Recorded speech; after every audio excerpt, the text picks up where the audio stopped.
Juan capítulo 1, Evangelio de Juan, versículos 10 hasta el versículo 18. Juan 1, abra su Biblia, prenda su teléfono, ubique el texto bíblico. Juan capítulo número 1, versículos 10 hasta el 18. ¿Ya lo tienen, hermanos? De todas maneras vamos a seguirlo también en la pantalla. Dice: en el mundo estaba, y el mundo por él fue hecho, pero el mundo no lo conoció. A lo suyo vino, y los suyos no le recibieron. Mas a todos los que le recibieron, a los que creen en su nombre, les dio potestad de ser hechos hijos de Dios, los cuales no son engendrados de sangre, ni de voluntad de carne, ni de voluntad de varón, sino de Dios. Y aquel Verbo fue hecho carne y habitó entre nosotros. Vimos su gloria, gloria como del unigénito del Padre, lleno de gracia y de verdad. Juan dio testimonio de él y clamó diciendo: este es de quien yo decía, el que viene después de mí es antes de mí, porque era primero que yo. Porque de su plenitud tomamos todos, y gracia sobre gracia. Pues la ley por medio de Moisés fue dada, pero la gracia y la verdad vinieron por medio de Jesucristo. A Dios nadie le vio jamás. El unigénito Hijo que está en el seno del Padre, Él le ha dado a conocer. Tomen asiento. Hay un cántico antiguo probablemente sea de la década del 40. Es el cántico al Logos. No tenemos una copia de esa canción. Tenemos algunos indicios historiográficos que apuntan a la idea de que había un cántico. Ese cántico era dedicado al Logos. En arjé, gen, hologos, kai hologos, proston teón, kai, seos, gen, hologos. Está hablando de el cántico a la palabra. En el principio era la palabra, y la palabra estaba en dirección a Dios, y la palabra era divina. Podía ser una traducción bien elaborada de Juan 1:1. Ese cántico sigue diciendo: este era en el principio con Dios. Todas las cosas por Él fueron hechas, y sin Él nada de lo que ha sido hecho fue hecho. Luego el cántico es interrumpido y Juan mete algunos elementos de interés en su narrativa, en su construcción teológica. Y ese cántico va a proseguir en el versículo número 14. Hemos estado hablando del cántico del Logos. Logos es la palabra griega para dicho, sentencia, tratado, declaración y también verbo. Hay una canción de Juan de Arjona, correcto, donde él dice que Jesucristo no es sustantivo, sino verbo, correcto. Pero no tiene razón Arjona, porque Jesucristo es un sustantivo. La palabra Jesucristo es un sustantivo compuesto. Así que Jesucristo sí es sustantivo. Jesucristo es la palabra eterna, pero gramaticalmente Jesucristo es un sustantivo. Y las traducciones en español van a utilizar la palabra verbo, que para mí no comunica el sentido más profundo. Verbo para los griegos, esto lo he dicho yo en los últimos 4 mensajes, tiene que ver con la lógica, el discurso, la estructura formal. Para Platón, el discurso perfecto, Platón lo llamaba logos. Para los griegos de 2 siglos antes de la era cristiana, el logos era un concepto, una emanación entre Dios y los hombres. Para los judíos, la palabra palabra es una palabra bien interesante, porque se refiere a la palabra del Señor, a la palabra de Adonai. Es un término utilizado cantidad de veces, este concepto hebreo de palabra. Y para los arameos, la palabra menra tiene que ver con una palabra que los arameos atribuían al Señor. Llamaban a la palabra menra y también llamaban al Señor menra. Los hebreos usaban otro término, ya lo he mencionado, el término dabar, hasta el cansancio. Ahora, lo primero que el cántico nos enseña es que Jesucristo es Dios. El verbo era Dios, la palabra era divino. Es decir, la divinidad de Jesucristo es una doctrina cardinal, importante en la fe cristiana. Fíjense que en el catolicismo romano se habla de que María es la madre de Dios. Correcto. El Theotokos, la madre de Dios. Pero Dios no tiene madre, porque Dios es eterno. María o Miriam fue la mamá de la humanidad, del hombre. Pero es imposible que Dios tenga madre, porque Dios es eterno. Dios está desde la eternidad, desde el siglo hasta el siglo. Tú has sido Dios, decía el Salmo. Entonces, por eso Dios no puede tener madre. Miriam es la palabra hebrea para María. Fue la mujer que Dios utilizó para traer al Mesías al mundo. Y algunos católicos dicen que nosotros somos anti-María. No somos anti-María. Yo creo que María fue un gran instrumento, una mujer usada por Dios, un vaso escogido. Le damos a María el honor que ella merece, el puesto que ella ocupa.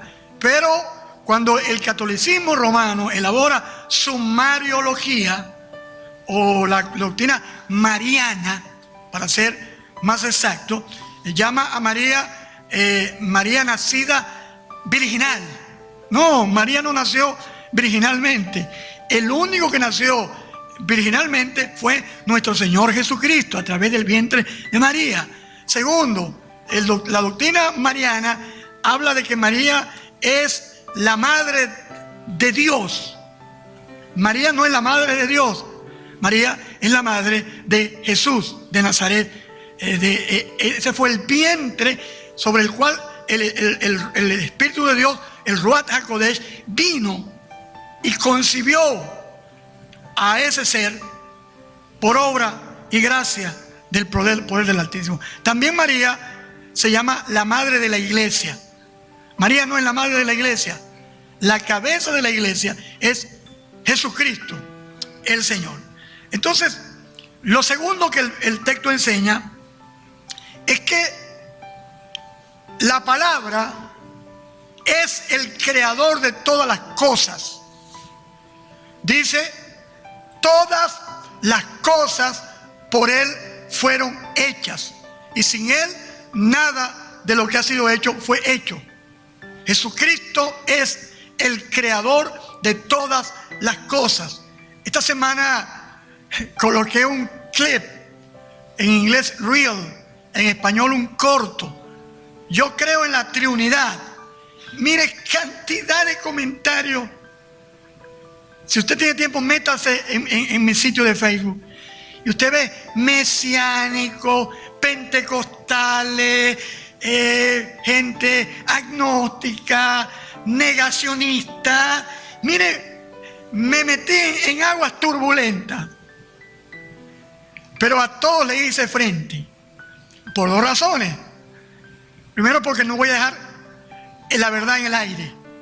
Segundo, porque el algoritmo de Facebook me insta a que comente. Entonces, mientras más comento, entonces pareciera ser que mi publicación se difunde. Entonces, ese tema de la Trinidad o la triunidad es un tema que es difícil aceptar. ¿Por qué? Porque lógicamente decimos, Dios es uno, como dice el chamar. Oye Israel, oye el chamar. Oye Israel, Adonai, tu Dios, Adonai, uno es. Entonces la gente dice, si Dios es uno, ¿cómo es que hablan de una Trinidad? Si Dios es uno, Elohim, es uno. Eso habla de la unicidad de Dios. ¿Cómo es eso? Que hay tres personas. Correcto. Yo debo reconocer que no es fácil humanamente. Míreme acá, no se me distraiga. No es fácil desde el punto de vista humano aceptar o computar, trabajar esa doctrina. Pero la doctrina trinitaria o trinitaria es la declaración de la creencia histórica de Dios que subsiste, coexiste en tres personas: la persona del Padre, la persona del Hijo y la persona del Espíritu Santo de Dios. Un judaizante me dijo, la Trinidad no está en la Biblia. Y yo le dije, tampoco está en la Biblia el cepillo de dientes, el semáforo, las toallas sanitarias. Usted no se consigue en la Biblia. Las mujeres deberán usar toallas sanitarias. No. Hay una gente que tiene una obsesión biblicista de que tiene que estar en la Biblia. Aquí está en la Biblia la palabra la palabra suegra está en la Biblia, Jefferson. Suegra está en la Biblia. Dice la Biblia que Jesús sanó a la suegra de Pedro. Y yo creo que fue una razón por la cual Pedro negó a Jesús, porque le curó la suegra.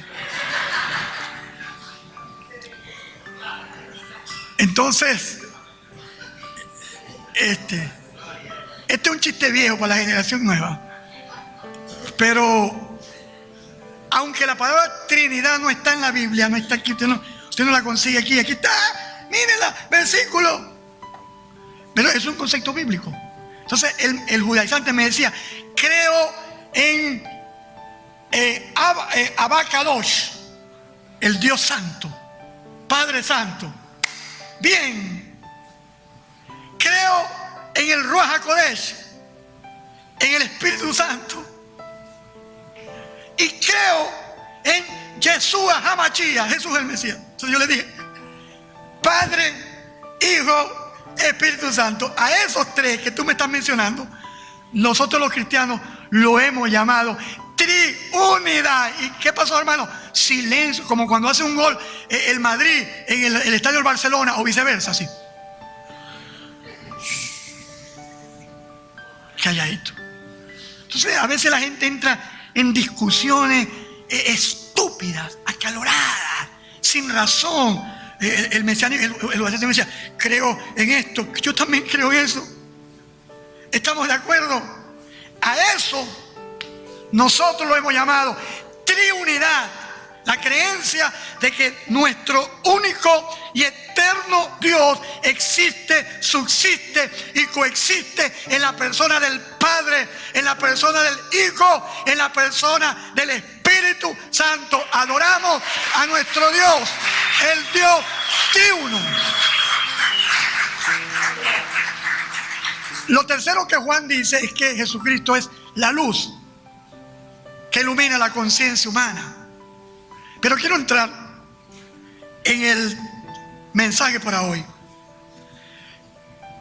El cuarto elemento, creo que hay una película que se llama El Quinto Elemento, ¿no? Pero la cuarta parte, o el cuarto punto de este mensaje es que el verbo o la palabra es Dios. El verbo es el creador. El verbo es vida y luz. Y número 4, el verbo se hizo carne. El verbo se humanó. El menrá, el dabar, el logos, la palabra se humanó, se hizo carne. Y dice el texto, y la palabra carne llegó a ser. Estoy haciendo una lectura de mi texto griego del Nuevo Testamento. No estoy usando de hoy en adelante Biblia en español. Cada vez que voy a predicar, voy a forzarme a utilizar el texto griego del Nuevo Testamento. Aquí está. Entonces dice el versículo 14. Y mire, no tiene ninguna traducción. Están en crudo. Dice, y la palabra carne llegó a ser. Lo primero que tenemos que entender es que la palabra, el logos para los griegos, o el dabar para los hebreos, o el menrá para los arameos, las tres culturas fuertes, faltaban los latinos, los romanos. Ellos no tenían la idea, por lo menos los judíos esperaban el Mesías, a Mashiach, pero en la mente de ninguno de ellos estaba la creencia o la expectativa o la idea de que la palabra se humanara, se hiciera carne, llegara a ser hombre, se hiciera humano. Allí donde estaba, ahí donde está lo revolucionario de este texto bíblico, lo profundo de Juan capítulo número 1, versículo 14. Porque los judíos esperaban un Mesías político, militar, libertador, guerrero, que liberara a los hijos de Israel del yugo de los gentiles, del poder de dominación. Pero ellos no esperaban que ese dabar, esa palabra, la palabra de Adonai, la palabra eterna del Señor, en la historia entrara esa palabra y esa palabra llegara a ser carne. El verbo o la palabra llegó a ser carne. El verbo que utiliza Juan es el verbo que quiere decir llegar a ser, llegar a existir. Es la palabra que utiliza. Entonces el verbo tuvo existencia física y utiliza el término carne para referirse no al pecado, sino a la parte humana. El verbo se humanó, el verbo o la palabra se hizo hombre. Dios con nosotros, Emmanuel. Llamarás a su nombre Emmanuel, que traducido es Dios con nosotros. Hablando de la encarnación del eterno Hijo de Dios. Él estaba en el comienzo con el Padre, en la eternidad de la eternidad con el Padre. Pero en un momento de la historia, como dice el apóstol Pablo escribiendo a los Gálatas, Dios envió a su Hijo, nacido de mujer, en el cumplimiento del tiempo, nacido bajo la ley. Así que la encarnación es uno de los más grandes eventos de la historia de la humanidad. Estamos aquí porque Dios envió a su Hijo a nacer de una mujer. Él se hizo hombre, Él se encarnó. A Él sea la gloria desde ahora y para siempre. Aleluya.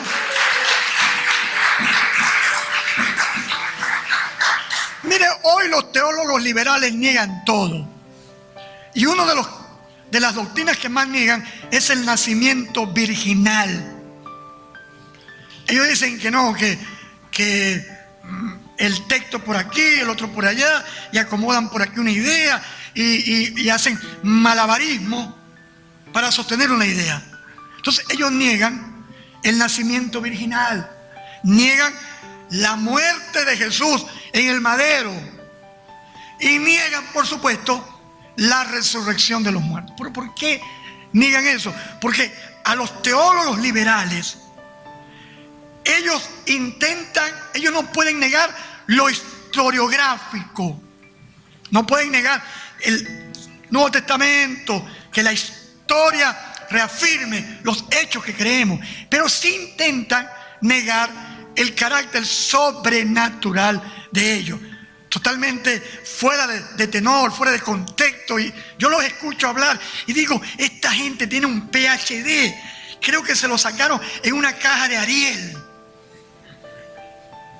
Yo veo History Channel y vienen y entrevistan fulana de tal, PhD de Princeton, PhD de Oxford, PhD de Cambridge, PhD de las universidades teológicas más grandes de este mundo. Y yo los miro y digo, qué tristeza, qué bajeza. Un hombre catedrático que va a estudiar y niega lo innegable. No se puede negar lo innegable. Jesucristo nació de una virgen, Jesucristo murió en el madero y Jesucristo se levantó de los muertos con poder, está sentado a la diestra de Dios Padre y viene por segunda vez. Esperamos su venida. Entonces dice el texto, y la palabra llegó a ser carne. Si usted me permite, vamos a Primera a Timoteo, capítulo, sígame por favor, Primera a Timoteo, capítulo 3, versículo 16. Primera a Timoteo, DJ, capítulo 3, versículo 16. ¿Lo tenemos? Yo veo algunos así como si estuvieran peleando contra Mike Tyson. Así están así. No era cualquier cosa subirse al ring con Mike Tyson en los mejores momentos de Mike Tyson. Eso era un toro, eso arrasaba medio mundo. Dice Primera a Timoteo 3:16. E indiscutiblemente grande es el misterio de la piedad. ¿Qué es un misterio? Un misterio es una verdad oculta para el pasado, pero revelada en este tiempo. ¿Cuál es el misterio? El misterio de la piedad, de la santidad, mejor dicho. ¿Cuál es ese misterio? Pablo lo va a explicar en un cántico. Esta es una canción. Estas son las canciones que cantamos nosotros. Vete, suelta la botella de ron, no sé qué cosa. Y la canción que los evangélicos cantan, fuera, fuera, el marido, fuera, y la suegra, fuera. O canciones que yo no sé ni mire esta canción.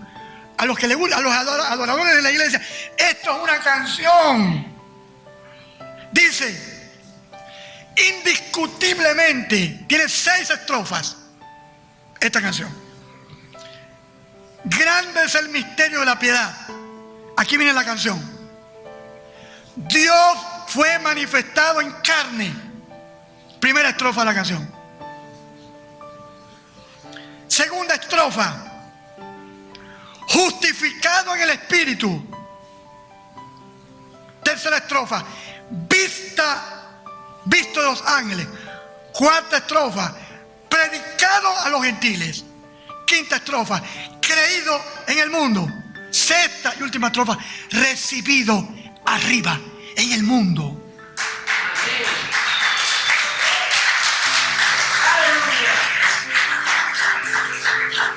No es esa suerte de pajarillada que estamos cantando hoy en la iglesia. La gente dice, ¿cómo se molestan conmigo? Miren, yo digo como dijo Pablo: ustedes me odian por decir la verdad, no hay problema, seguiré diciendo la verdad. Algunos se molestan porque decimos la verdad.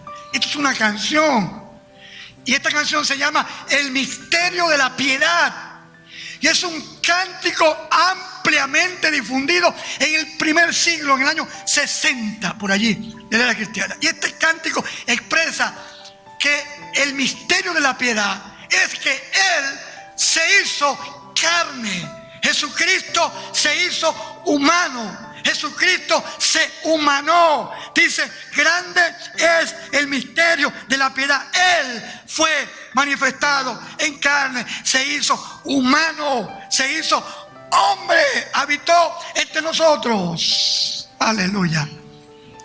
Y voy con otra canción. Filipenses capítulo 2. Otra canción del primer siglo.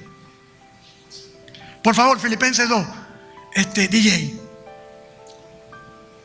Filipenses capítulo número 2, versículo número 6.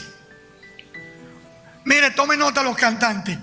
Este es otro cántico del primer siglo. Correcto. Filipenses 2, versículo 6. Dice, el cual siendo en forma de Dios, hablando del eterno Hijo de Dios, que Juan llama el logo, Dabar, Menra, palabra, no estimó el ser igual a Dios como cosa a que aferrarse, sino que se despojó a sí mismo, tomando forma de siervo, hecho semejante a los hombres. Jesucristo se hizo hombre.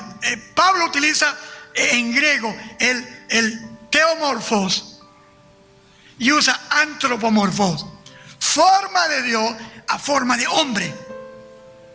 Él se humanó, se hizo semejante a los hombres. Y dice la Biblia, dice, el cual siendo en forma de Dios no estimó el ser igual a Dios como cosa a que aferrarse, sino que se despojó a sí mismo, tomando forma de siervo, hecho semejante a los hombres. Estando en la condición de hombre, se humilló a sí mismo, haciéndose obediente a la muerte y muerte de cruz. Por lo cual Dios también lo exaltó hasta lo sumo y le dio un nombre que es sobre todo nombre, para que en el nombre de Jesús se doble toda rodilla de los que están en los cielos, en la tierra y debajo de la tierra, y toda lengua confiese que Jesucristo es el Señor, para gloria de Dios Padre.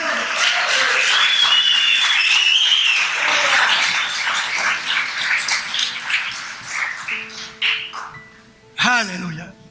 Regresemos a Juan 1:14. Dice, y la palabra se hizo carne, llegó a ser carne, humano, se humanó.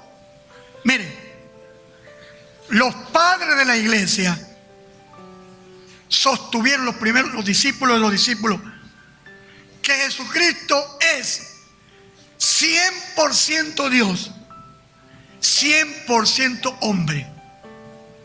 Esa es otra doctrina que me discutían. Yo le preguntaba, ¿usted cree que Jesucristo es 100% humano? Claro, Yeshua HaMashiach y los catarrales de versículos, ¿ok? ¿Y usted cree que Jesucristo es 100% Dios? Claro que sí. Mire, dice la Biblia, al que está sentado en el trono y al Cordero sea el honor y la gloria. Ahí, y cantidad de versículos. ¿Sabe cómo llamamos nosotros eso? Unión hipostática, que viene de la palabra hypostasis, que quiere decir sustancia. No que eso es un término pagano, la abuela. Si yo siempre los corto de ahí. Mire, eso que usted dice es lo mismo que yo creo, pero nosotros lo llamamos unión hipostática, la unión de dos naturalezas, la naturaleza divina y la naturaleza humana se combinan, se fusionan, se amalgaman, entran en una sola esencia, la divinidad y la humanidad de nuestro Señor y Salvador. Míreme acá. Si Jesucristo no se hace hombre, usted y yo estaríamos perdidos. La salvación es posible porque Dios se humanó, y ese Dios humanado, el Dios hombre, dice la Biblia, porque no hay otro Dios ni otro mediador entre Dios y los hombres, Jesucristo hombre. No habría posibilidad. ¿Por qué? Porque Dios hecho hombre, Emmanuel, es el Cordero. Es el Cordero, el siervo sufriente del Señor, de los cánticos del profeta Isaías, capítulo 53. Habla de que Él, como Cordero, enmudeció y fue llevado al matadero. Todos nosotros nos descarriamos como ovejas, cada cual se apartó su camino, pero el Eterno, el Señor, cargó sobre Él el pecado de la humanidad. Así que la salvación es posible porque Dios se humanó, porque Dios se hizo hombre, y porque Él, Dios hombre, fue al matadero, al degolladero, fue a presentarse como ofrenda perfecta para la salvación eterna a todo aquel que en Él cree, al judío primeramente y también al griego. Vamos a aplaudir al Rey de Gloria. Dele gloria a Él. Entonces Juan dice, míreme acá, Juan dice, que logos, sar egeneto, kai es que no se men. Eso quiere decir, y el logos, estoy aquí haciendo unas veces de un profeta loco acá. Estoy hablando griego para que de esta asamblea uno o dos se enamoren de este idioma y lo estudien. Yo le he dado en este no digo en este planeta, bueno, en este país, en este planeta, clase de griego como unas 1500 personas. Y uno es profesor de griego ahorita.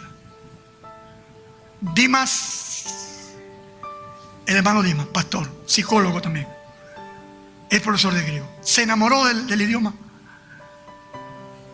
Yo sería feliz que alguno de ustedes se interesara en el estudio de los idiomas bíblicos, pueda profundizar el texto bíblico. Entonces dice, y la palabra llegó a ser carne, y dice, y habitó entre nosotros. Ahora, este verbo habitar es interesantísimo, porque quiere decir hacer morada o construir un tabernáculo. Por supuesto, el autor es Juan, es un judío, y Juan tiene en la mente, cuando dice que él habitó, tiene en la mente la fiesta de los tabernáculos. Los judíos hacían pequeñas tiendas de campaña y celebraban esa fiesta. Es una de las grandes fiestas del Señor, la fiesta del Señor. Esa fiesta de los tabernáculos les recordaba a ellos que fueron extranjeros y peregrinos. Entonces, la fiesta del tabernáculo habla del peregrinaje del pueblo de Dios.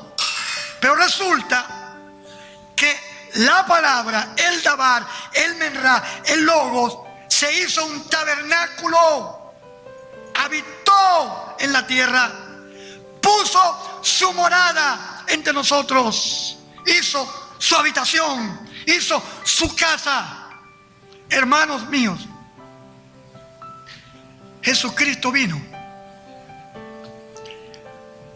para quedarse con nosotros, para estar siempre a nuestro lado. Por eso los discípulos, Jesús les dice, me voy. Y ellos, ¿te vas? ¿Para dónde te vas? Y le dice, me conviene que yo me vaya, porque si no me voy, no enviaría el Paráclitos, el Consolador, el abogado, el ayudante. Si no me voy, no enviaría el Paráclitos, el Consolador. ¿Sabe una cosa?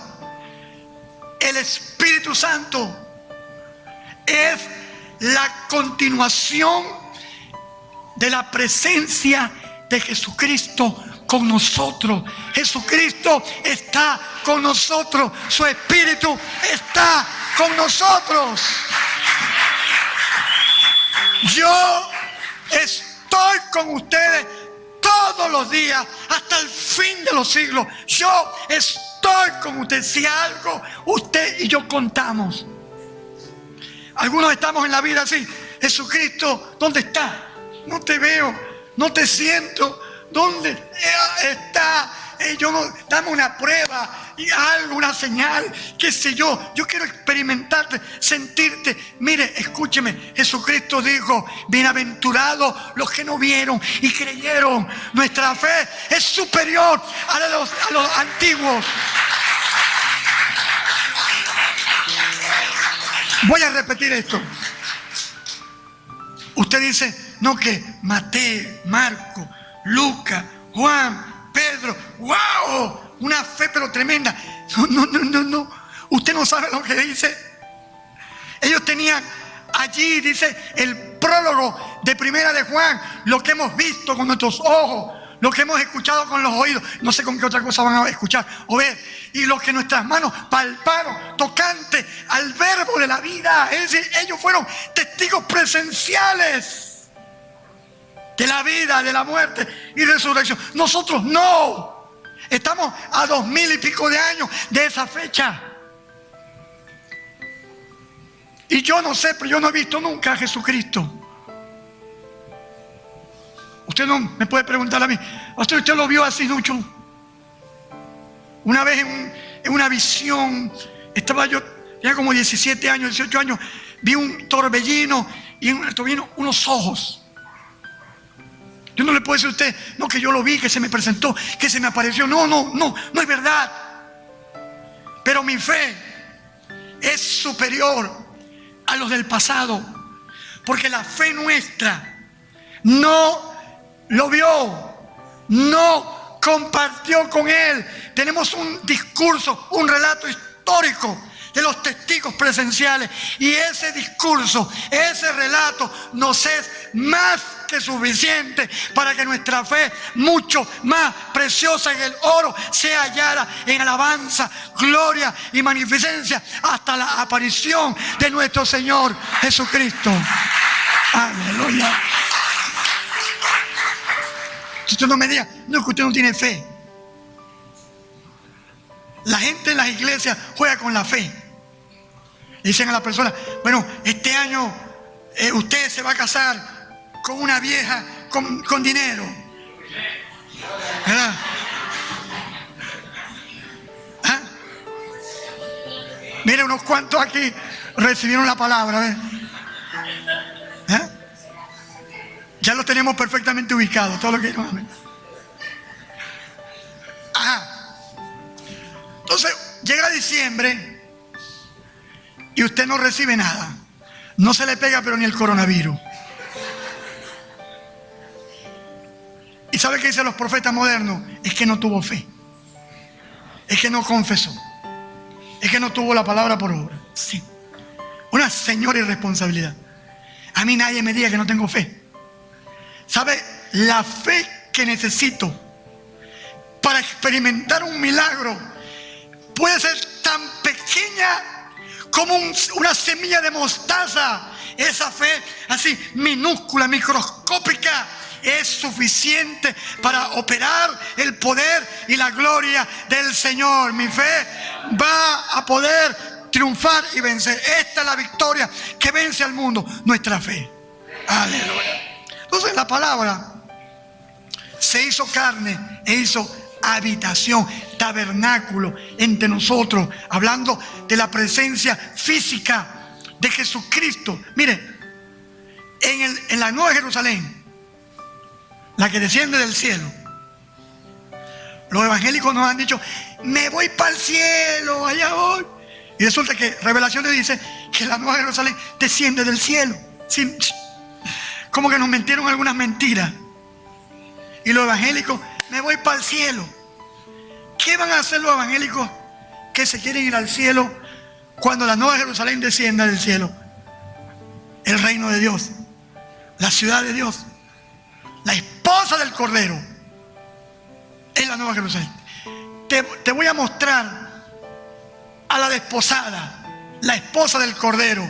Y cuando Juan fue a ver la mujer, hablando de una mujer, vi la santa ciudad, la Nueva Jerusalén. Así que, hermano, quiero decirle que se quede tranquilo. Más bien el cielo va a descender a la tierra, y allí en ese cielo, en ese nuevo cielo y nueva tierra, en esa ciudad, la Nueva Jerusalén, no habrá templo, no habrá lumbrera, no habrá muerte, no habrá mar. Aleluya. Dice la Biblia que el Señor hará tabernáculo, el tabernáculo de Dios con los hombres. Jesucristo es el tabernáculo de Dios con los hombres. Los judíos tenían su tienda de campaña. En esa tienda de campaña venía la gloria llamada la Chequina, la gloria de Hashem, del Señor Todopoderoso. Y en ese tabernáculo habitaba Dios.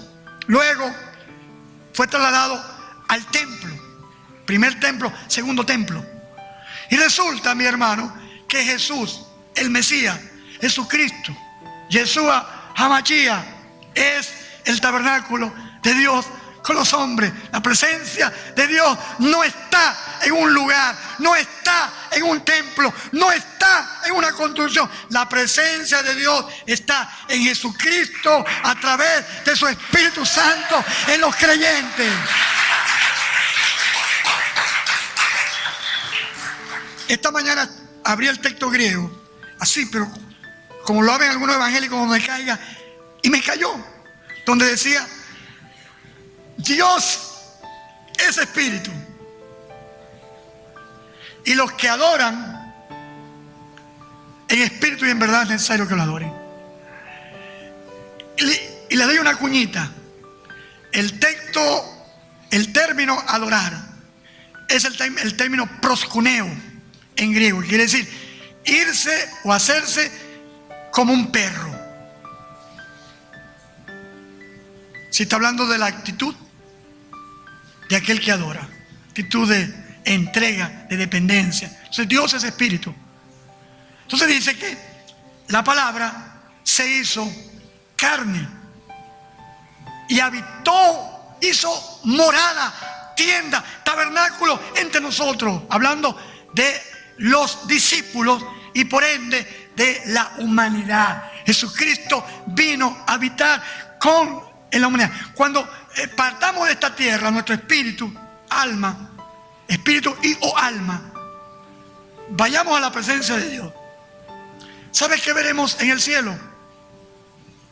El Cordero con marca de sacrificio. Ese cuerpo con el que fue resucitado, lo vamos a ver con marcas de inmolación. Dice el autor de los Hebreos que la sangre de Jesucristo habla mejor que la de Abel, el hijo de Adán y de Eva. Entonces dice, habitó entre nosotros y vimos. Esta palabra vimos es interesantísima. Aparece 25, 26 veces en el Nuevo Testamento. Y significa ver, pero con los ojos.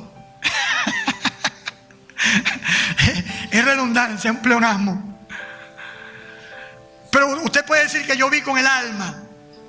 Por ejemplo, dice un texto, felices los de corazón limpio, pues ellos verán a Dios. No es este término, porque usted puede decir que ve a Dios en el espíritu, en el alma. No, dice el texto que los que presenciaron la encarnación, dice que lo vieron. Fueron testigos presenciales. Dice el prólogo de Primera de Juan, por favor. Primera de Juan, en sus Biblias.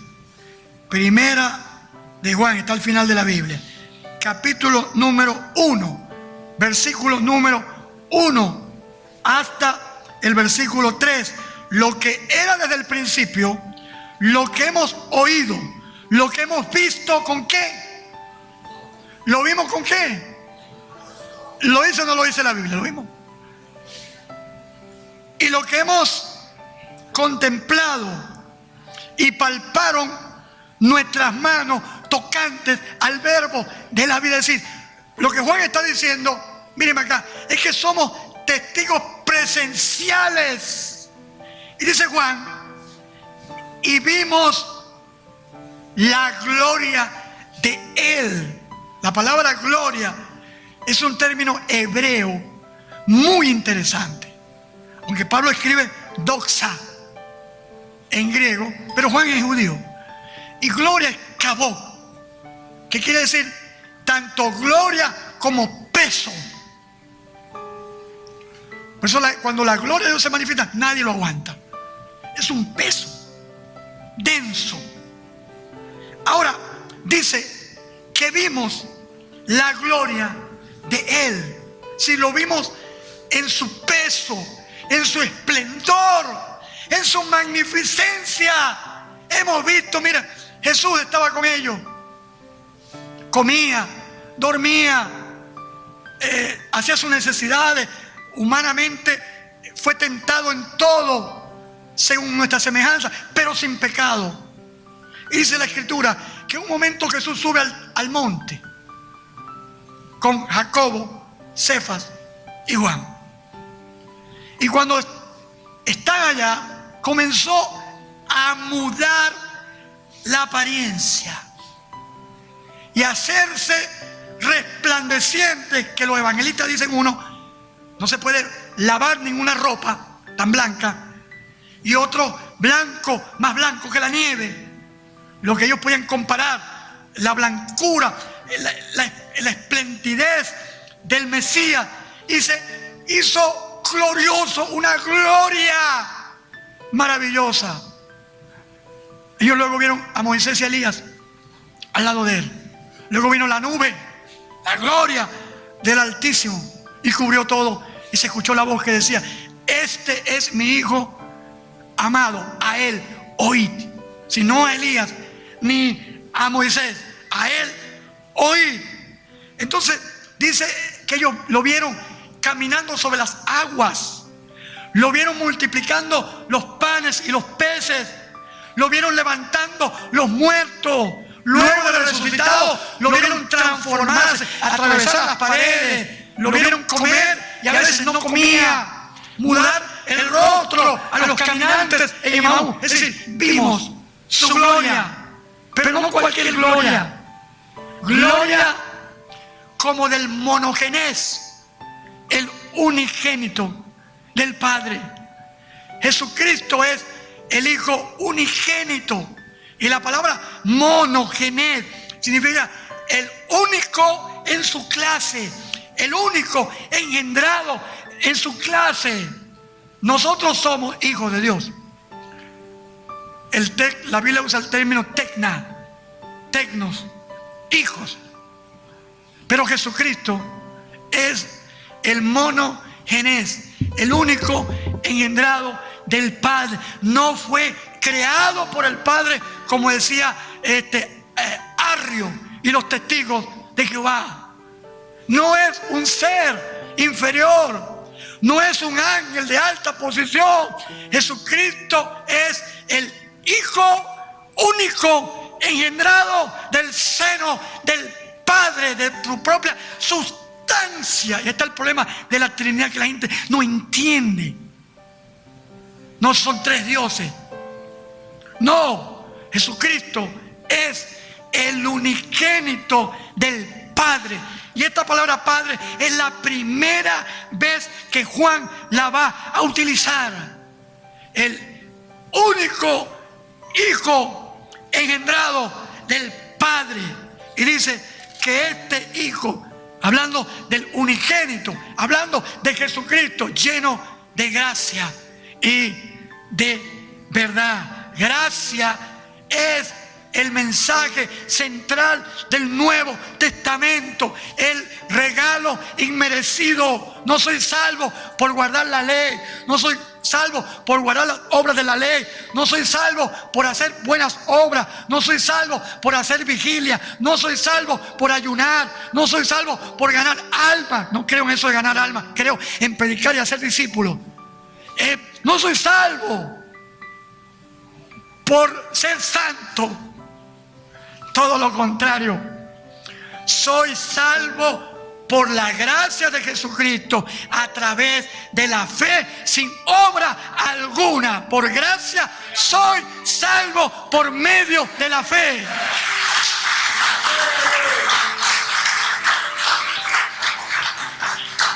¿Y cómo les cuesta entender esto a los hermanos de la iglesia? Soy salvo sin mérito alguno, sin merecerlo. Dice Pablo, y esto no es de vosotros, es un don de Dios, no por obras, para que nadie se gloríe. Ninguna obra que usted haga va a hacer que usted sea salvo. Pero Pablo dice, en Cristo Jesús fuimos llamados a hacer buenas obras, las cuales Él preparó de antemano. Porque soy salvo, hago buenas obras. No soy salvo por hacer buenas obras. Una vez que soy salvo, entonces soy santo. No es lo contrario. Voy a los evangélicos, no, que tengo que ser santo, porque sin santidad nadie verá a Dios. Porque no, usted no es salvo por ser santo, porque usted es salvo. Entonces usted puede caminar en santidad. Porque usted es salvo, usted puede guardar la ley de Dios. Porque usted es salvo, usted puede caminar en una nueva vida. Porque usted nació de nuevo, usted puede experimentar esa vida transformada y diferente que Dios opera en el cristiano. Somos salvos por la gracia de Dios, por medio de la fe. Dice Juan, lleno de gracia y de verdad. ¿Qué es la verdad? Le preguntó, ¿qué es verità? Usted no habla latín. Ponce Pilato dice, ¿qué es verità? ¿Qué es la verdad? ¿Qué es la verdad? Jesucristo dijo, yo soy el camino y la verdad y la vida. Le tengo malas noticias a algunos que dicen, no, que cada cabeza es un mundo. Cada quien piensa como le parece. El Buda no pudo estar equivocado. Es decir, los librepensadores, los agnósticos y los ateos nos critican a nosotros de que nosotros decimos que tenemos la verdad. Y sabe una cosa, que me sigan criticando, que hagan, que rebuznen, que escupan, que le hagan un hueco al piso, lo que quieran. ¿Sabe una cosa? Nosotros anunciamos no que tenemos una verdad. No, Jesucristo no es una verdad entre tantas. Jesucristo es la verdad de Dios. Jesucristo es la verdad que la humanidad necesita. Jesucristo es la palabra que se hizo carne y habitó entre nosotros y vimos su gloria como gloria del unito del Padre lleno de gracia y de verdad. Con lo que sepa.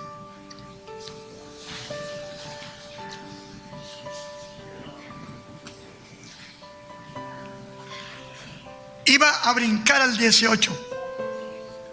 A Dios nadie le vio jamás. El unigénito Hijo le ha dado a conocer. Pero bien, me lanzo al siguiente versículo. Son como 25 minutos más, mínimo. Entonces, vamos a dejarlo hasta acá. Hermano,